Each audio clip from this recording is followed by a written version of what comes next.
Dream solar power, जिसने बालाघाट में domestic से लेकर औद्योगिक क्षेत्रों तक लगाए अनेकों सोलर प्लांट, जिसने न सिर्फ बालाघाट में बल्कि देश की राजधानी दिल्ली में भी मध्य प्रदेश एवं जिले का नाम रोशन किया। ड्रीम सोलर की स्थापना इंजीनियर पंकज रंगिरी जी द्वारा की गई, जिन्होंने अपनी क्वालिफिकेशन और अनुभव से जिले में एक सफल सोलर पावर की विश्वसनीय सेवाएं दी।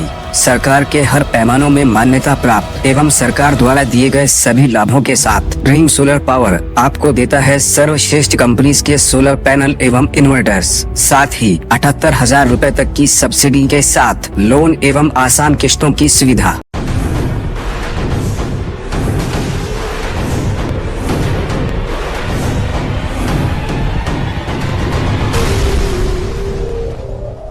जिला अस्पताल स्थित ट्रॉमा सेंटर के निरीक्षण के दौरान कलेक्टर मृणाल मीणा ने एक गंभीर लापरवाही का मामला सामने आने पर कड़ा रुख अपनाया।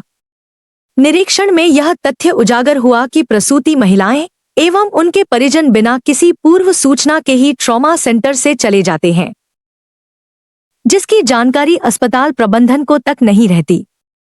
इस स्थिति को कलेक्टर ने बेहद चिंताजनक बताते हुए सीधे तौर पर अस्पताल प्रबंधन की जिम्मेदारी करार दिया। कलेक्टर मृणाल मीणा ने बताया कि मात्र जनवरी माह में ही लगभग 90 केस सामने आए, जिनकी जांच के निर्देश दिए गए हैं। कलेक्टर मृणाल मीणा ने इस मामले को लेकर सिविल सर्जन डॉक्टर निलय जैन एवं मुख्य चिकित्सा एवं स्वास्थ्य अधिकारी डॉक्टर परेश उपलब पर नाराजगी व्यक्त की। उन्होंने स्पष्ट शब्दों में कहा कि मरीजों की निगरानी, रिकॉर्ड संधारण और उनके आवागमन की पूरी जिम्मेदारी अस्पताल प्रबंधन की होती है। इस तरह की लापरवाही से मरीजों की जान को खतरा हो सकता है, जिसे किसी भी स्थिति में स्वीकार नहीं किया जाएगा। निरीक्षण के दौरान कलेक्टर ने निर्देश दिए कि प्रसूति वार्ड और ट्रॉमा सेंटर में भर्ती प्रत्येक महिला की नियमित मॉनिटरिंग की जाए तथा उनके आने जाने का समुचित रिकॉर्ड रखा जाए। बिना सूचना अस्पताल छोड़ने की स्थिति में तत्काल कारणों की जांच कर आवश्यक कदम उठाए जाएं। उन्होंने कहा कि इस प्रकार की लापरवाही भविष्य में दोहराई गई तो संबंधित अधिकारियों और कर्मचारियों के खिलाफ सख्त कार्रवाई की जाएगी। और उनके अटेंडेंस से आज डिस्कशन किया गया, जो कुछ चीज़ें बताई गई थी कि अगर प्रेग्नेंट महिलाएं आती हैं तो उनका आते ही पूरा केस रिकॉर्ड बनाया जाए और उसके साथ में उनकी काउंसलिंग लगातार डेली करी जाए, खासकर कि कॉम्प्लिकेटेड केसेस में। तो वो करना शुरू किया है। कुछ केसेस में आज भी डिफ़ॉल्ट पाया गया है, तो उसके संबंध में CMHO को इंक्वायरी करके उन पर कार्रवाई करने के निर्देश दिए हैं। एक जो जटिल समस्या रहती है वो इस संबंध में रहती है कि बहुत सारी मदर्स और एक्सपेक्टिंग मदर्स यहाँ पे लामा हो जाती हैं, या फिर अभी कुछ ऐसे भी केसेस निकल के आए हैं कि हॉस्पिटल की टीम के द्वारा बताया जा रहा है कि ये एब्सकॉन्ड हो गए हैं। तो वो बड़ी एक प्रॉब्लमैटिक सिचुएशन है कि पेशेंट अगर हमारी बिना जानकारी के हॉस्पिटल से निकल जा रहा है तो उसमें तो जिम्मेदारी सुनिश्चित होनी चाहिए कि कैसे पेशेंट बिना किसी डॉक्टर की जानकारी के या फिर किसी नर्स की जानकारी के या हमारे यहाँ पे जो सिक्योरिटी टीम है उसकी जानकारी के चला गया है। तो ऐसे कुल मिला के करीब 90 केसेस हम लोगों ने जनवरी के छाटे हैं, जिसको CMHO की टीम कोऑर्डिनेट करके पूरा उनका ऑडिट करेगी।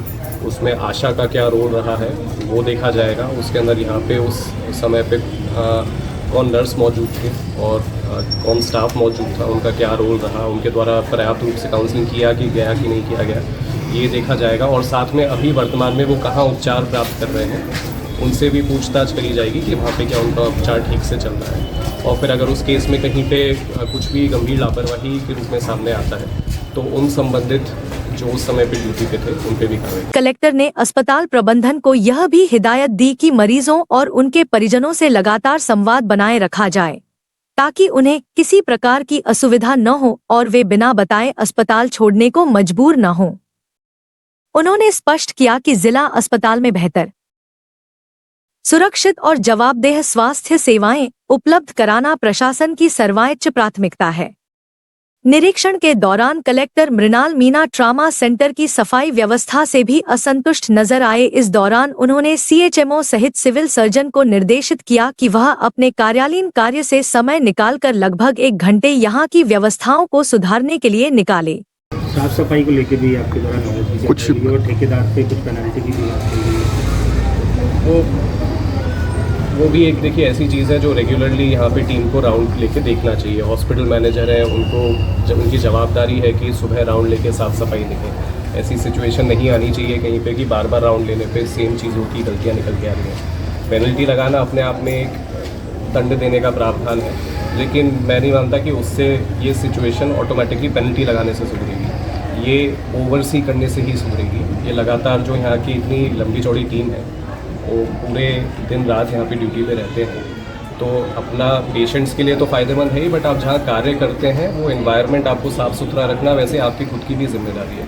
तो वही उम्मीद है कि सभी लोग यहाँ पे सिविल सर्जन से लेकर, अभी हम लोगों ने CMHO को भी निर्देशित किया है मैंने कि वो भी 1 घंटा यहाँ पे दे, अपना कार्यालयीन समय से निकाल के 1 घंटा डेली डिस्ट्रिक्ट हॉस्पिटल में बैठे, ताकि फिर ये इसकी ओवरसाइट रहे, अच्छे से देखा जाए कि कहाँ पे इश्यूज़ हैं और वहीं पे फिर उसको रिजॉल्व किया जाए। चर्चा के दौरान कलेक्टर मृणाल मीना ने बताया कि एम्बुलेंस को लेकर लगातार उनके पास शिकायतें आ रही है, जिसको लेकर हमने हेल्प सेंटर बनाया है, जिसके बाद से एम्बुलेंस को लेकर हो रही असुविधाओं को लेकर मरीजों को कुछ हद तक मदद मिल सकती है। इस संबंध में हमने अभी एक 108 सहायता केंद्र यहाँ पे शुरू किया है और अभी क्योंकि प्रारंभिक उसकी शुरुआत हुई है, लेकिन हम उसको एक सिंगल पॉइंट बनाना चाहते हैं जहाँ पे भी अगर कोई भी पेशेंट है जिसको या तो कुछ अनावश्यक रूप से राशि डिमांड करी जा रही है या फिर एम्बुलेंस तत्काल रूप से उपलब्ध नहीं हो पा रही है, तो वो संबंधित अटेंडर वहाँ पे केंद्र पे जाए और उसका एक स्पष्ट रूप से जवाब प्राप्त कर सके कि क्या समस्या है। कई बार इसमें हमारा नंबर लिखवाने के बाद में मेरे पास में भी फ़ोन आता है, 90% फ़ोन्स एम्बुलेंस के संबंध में ही होते हैं कि एम्बुलेंस उपलब्ध नहीं हो पा रही है या फिर एम्बुलेंस वाला आने में ज़्यादा समय लगा रहा है। ऐसे केस में जनरली ये पाया गया क्योंकि ये पूरा सिस्टम